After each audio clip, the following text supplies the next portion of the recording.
Welcome to the Roetzel Health Law Hotspot. Health Law Hotspot is a podcast for physicians and health professionals that covers the legal issues and trends that affect the healthcare industry. Hi, everyone. Welcome to the Health Law Hotspot. I'm Ericka Adler, shareholder and health law practice leader at Roetzel and Andrus. And today I'm joined by Patrick Flaherty, AA. And today we're going to talk about a really fascinating topic. This has to do with the anesthesia shortage, both anesthesiologists as well as anesthesia providers, and what we can expect to see going forward, as well as the impact it's had on patients, as well as various other healthcare specialties as well. So let me introduce Patrick to you so you know who we're talking with. Patrick has been practicing anesthesia for over 14 years with leadership experience on a national level. He recognized a lack in the education for professional development of anesthesia clinicians. And to address those gaps, he founded bagmass.com in 2019, which is now the go-to anesthesia career site. It offers career advice articles, scholarships, and the latest job offers from across the country. So thank you for joining us today. Well, I appreciate the invite. I've been looking forward to this. Well, it's great to have you here, and I think this is a great topic, and I'm really excited since you are kind of on, the front edge of anesthesiologists and other types of providers in terms of the jobs that are available, in terms of who's looking. I think this is going to be really insightful. So I guess what I want to hear from you really is, how is the anesthesia field doing right now? Are you seeing a lot of people looking for jobs? Are you seeing more jobs posted than applicants? What are you seeing in general? Well, that's a great question. And if you have all day and tomorrow, I think we could really get through this topic. But to keep it short, let's take it back to before COVID. I wrote an article at that point in time calling that the golden era of anesthesia for job seekers. We were starting to see all sorts of different types of sign-on bonuses, tuition reimbursement. Companies were really sort of looking at different ways to attract talent because there was a provider shortage to begin off with. We're not graduating enough, residents, CRNAs, and AAs to currently fill all the needs that are out there. And that's just due to a lot of growth that's occurring within the healthcare industry.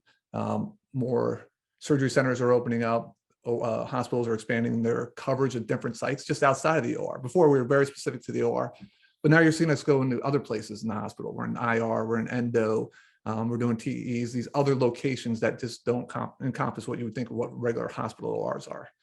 So there we were going into COVID, everything's looking great as a job seeker. And then COVID hits and everything just really changed. I'm sure a lot of you remember this hospital stopped doing surgeries, and this had a ripple effect. First, it started with the locums providers. I don't know if you're familiar with the locums provider, but they're somebody who does like a short-term contract just to help out filling gaps in different areas. Right. So you had this whole industry of locums that just dried up. There was no jobs for them. Next, what occurred was some of these hospitals shut down. They either furloughed their providers. Some places actually fired them. There's a place in Idaho, where they fired 53 CRNAs from a job. Boom, gone, out of the workforce. Then there was this reduced work hours everywhere. So we get through COVID and we're working through this. And I guess about back in November last year, I started having companies reach out to me and say, hey, we're going to start ramping up hiring again. We're opening up surgeries. We're getting back to the point where we're starting to think about doing elective surgeries. Let's start getting this moving. Then the winter came. We had another spike of COVID. Things changed, and this is where this past year, right around February, March, things really start to get crazy in the anesthesia job market. If you're a job seeker, it got amazing. There was all these new opportunities opening up, and the benefits and the pay was going up. But I don't want to jump ahead too far. But let's just sort of talk about some of the things that led to this. One was retirement. We had a lot of people retire early. People who probably work another 2 or 3 years saying, you know what, I'm done.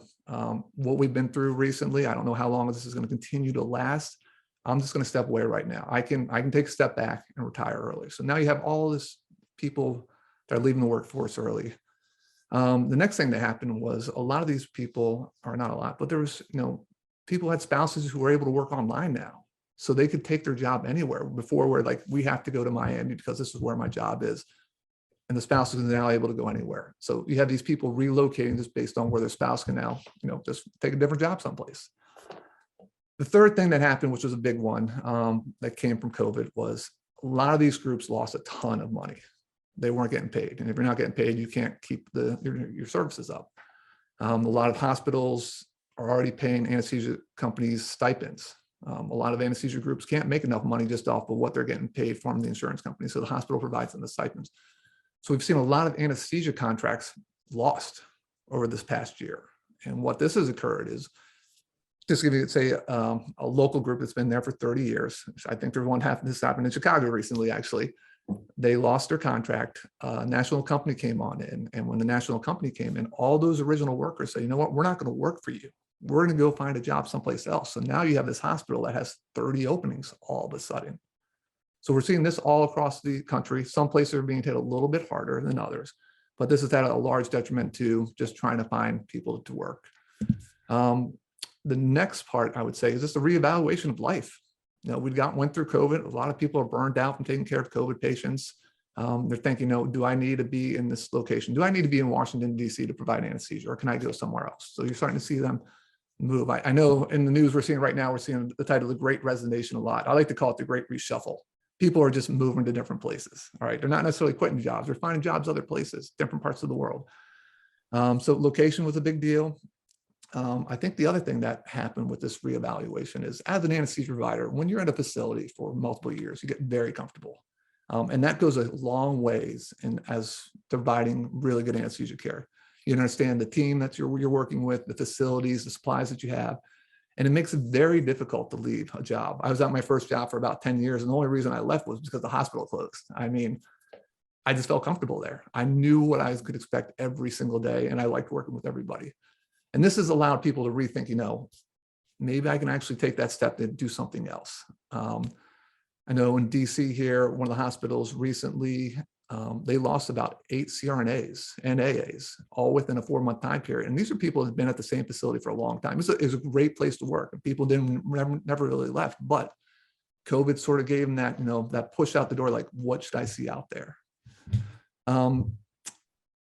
So this has all led to some other things. This goes back to the compensation. You have all these people moving around, leaving. Companies are finally realizing, no, we need to have compensation packages that keep our providers here or attract new providers, because trying to hire somebody is always a difficult process. If somebody leaves, the bringing the next hire is going to take anywhere from 3 to 10 months based on credentialing, licensing, and stuff like that. So what we're seeing right now is sort of an arms race within the anesthesia community as far as companies are increasing their pay. They see Hospital X's has gone up on their benefits. They're going to sort of come back and try to match it or go up the same. So this is also causing people to move, because now all of a sudden the hospital that's, you know, 15 minutes down the road is offering an extra $15,000, maybe a $40,000 sign-on bonus, better benefits, maybe better hours too. So they're looking to make that jump. And then this is the big one that's really hit the anesthesia community hard, is the locums industry. You know, we talk about compensation. That's normally for the W-2 people, but the locums industry has exploded. Beginning this year, if you were working as a CRNA, hourly rate was about $125 an hour. They're getting anywhere from $175 up to $200 an hour now. So why would you take a regular W-2 job if you have the ability to move around and get paid a ton of money? And they're hopping from site to site. And some of them are setting their own rates because they know hospitals are so desperate now to get providers. So this is causing people to leave their full-time jobs because they see their buddy is doing this. Like, I'm going to hop on the gravy train while it's happening. Same thing's occurring with the anesthesiologists, not to the same scale that it's occurring with the CRNAs, but anesthesiologists have seen a big bump in their locums rates also. So if you don't have a family, you're able to travel, they're taking advantage of this situation. So it's sort of creating this continuous spiral of, you know, job openings. There's really nothing yet that's sort of reset the market to say, hey, we have to leave the locums market and come back to working as a full-time employee. Right. Do you think that the locums market is so hot because people are shuffling and trying to fill positions, and this is something that will, you know, settle down once people are kind of in their new, more committed job positions?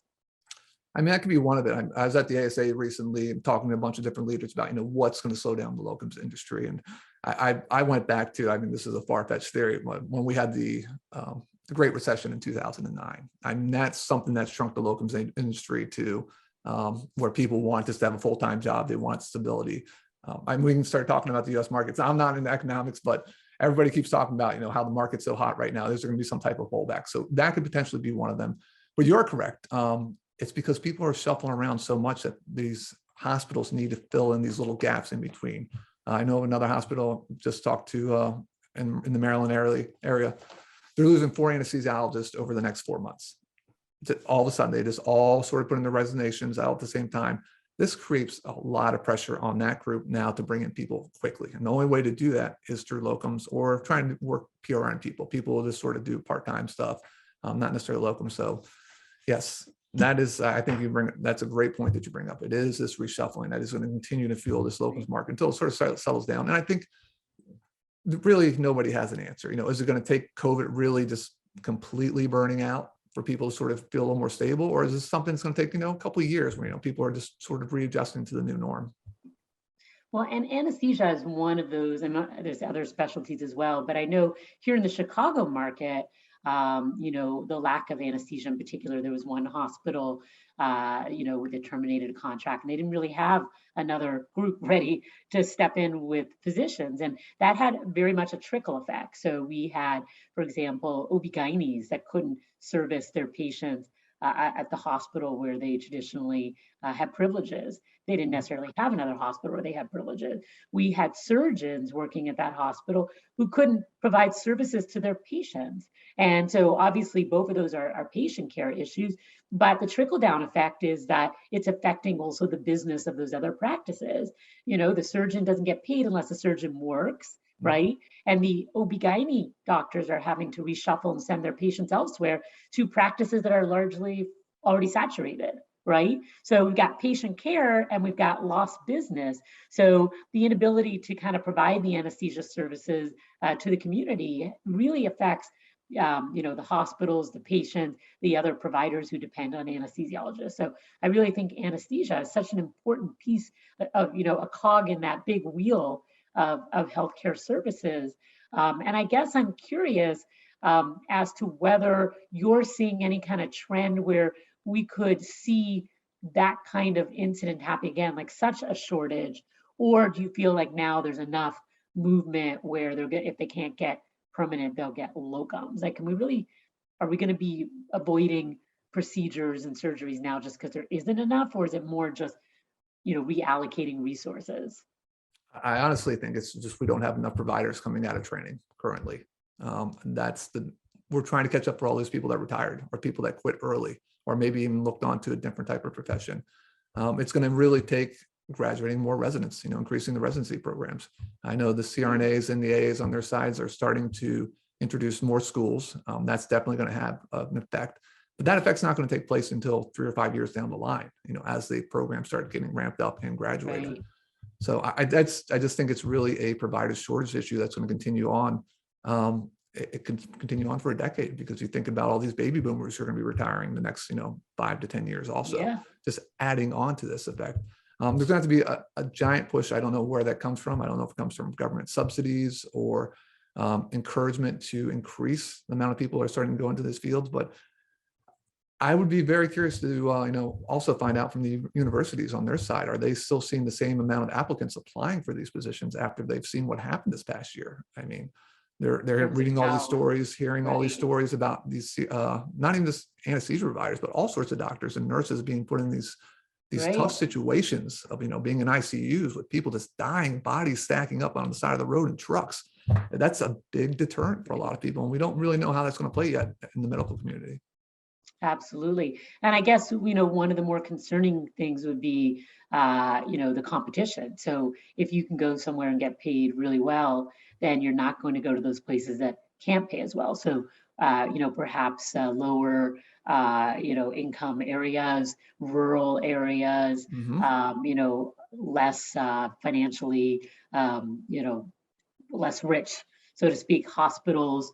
We're seeing a lot of procedures move to surgery centers, as you mentioned. Yes. So, but there are certain procedures that actually need to be done in a hospital. So, if those life-saving surgeries can't take place because everybody wants to work at a surgery center, which, by the way, can be very lucrative and often can well afford to pay the anesthesiologists and providers, what they're looking for. So this is really kind of a struggle here with a shortage. And I think at the end of the day, it's going to be really interesting to see who suffers as a result of this if some expedited changes aren't considered. But you're right, it could be 3 to 5 years before we see this play out. And by then, it's hard to know what's going to happen. Yeah, it just reminded me of another point I forgot to mention is talking about the providers that are coming out and just the ones that are currently working is they're really starting to look at a work-life balance. No longer is the idea of I want to work 80 hours a week, make partner. There's a lot of people out there that want to work part-time, especially I've talked to a lot of female colleagues in their early 30s, in their 30s, that they want to be able to spend a little more time at home. They're not necessarily looking for that job that's going to take call at night, and not even just females, but males also. They don't want to be working on the weekends. They want to start enjoying their life a little bit more. I think COVID brought that out. So companies are going to really have to start thinking about, this is from a recruiting angle, is how do they provide these opportunities for people to work part-time or maybe like 0.8 of a full-time position? Do they need to always be part of the call schedule? This once again goes back to what you're talking about, the ripple effect is if we don't have enough providers there in the OR all the time, surgeries are going to get pushed back and pushed back and pushed back. So this once again goes back to we need more providers entering the workforce to sort of accommodate what people want for a work-life balance. And a lot of them were able or not able, but they're up for taking a pay cut just to have that, just so I can sleep in my bed every quality of life. I mean, quality of life. That's what everybody's kind of looking for now, especially after COVID. And you're right. I guess this is just such an important area because we're really not just, there's elective surgeries, but there's elective surgeries that if you don't have, become life-threatening, right? And then there's the actual, urgent surgeries where there's accidents or, other type of medical situations where you can't wait. So when we start pushing things back, we're going to see like kind of, you and I were talking personally about long COVID before, and this is actually going to be really interesting. This is almost another kind of long COVID effect on the workforce and patient health and population health as a result of what's happened here. So it's going to be really interesting, maybe not in a positive way, to kind of see what the outcome of this is.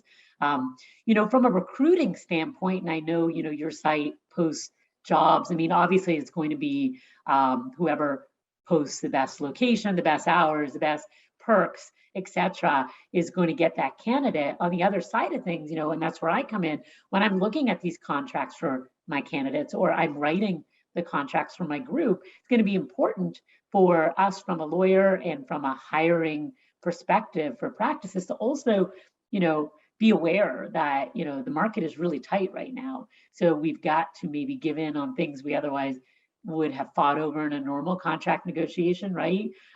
Maybe offer things that, we otherwise would not have offered, because I can see a lot of private groups, really finding it hard, no matter what they offer, to they're competing for the same small pool of candidates now. So there's a lot of different features of this shortage that are going to impact a lot of industries and other professionals as well. You're absolutely 100% correct. And it's going to be very interesting to see how this plays out over the next few months to the few years. Right. Well, I guess then we're going to have you back in a couple of years to give us kind of the update on this. I'm really curious. I don't know if everybody's aware.